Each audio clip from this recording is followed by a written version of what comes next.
Magic moments সংস্থার সঙ্গে আর কোনো রকম কাজ করবে না তারকারা। কর্মবিরতি তুলে নিলেও এমনই কঠিন সিদ্ধান্ত জানালেন অভিনেতা প্রসেনজিৎ চট্টোপাধ্যায়। মঙ্গলবার কর্মবিরতির ডাক দিয়েছিল তারকারা, আর সেখানেই টেকনিশিয়ান স্টুডিওতে একটা মিটিং হয় তারকাদের মধ্যে।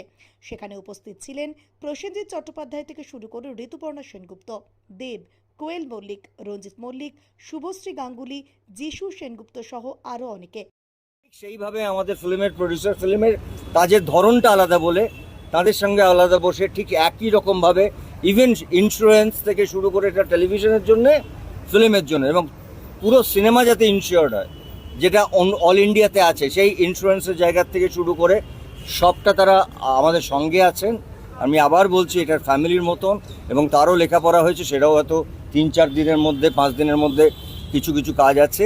এবং ফাইনালি রঞ্জিত, এটা আপনি জানেন, অফিসিয়ালি আপনি বলুন, আমরা তাদের আচ্ছা, প্রথম কথা আমি ক্ষমা চিনি, আমি 3 দিন এখানে ছিলাম না বলে মানে সবটা মানে তো এটাও ঠিক যেটা বললো যে যারা রাহুল এরকম যাদের ঘটনা, তাদের সঙ্গে এই মুহূর্তে ডিসিশন অলরেডি টেকেন, কাজ করা আমাদের পক্ষে সম্ভব। উপস্থিত ছিলেন স্বরূপ বিশ্বাসও।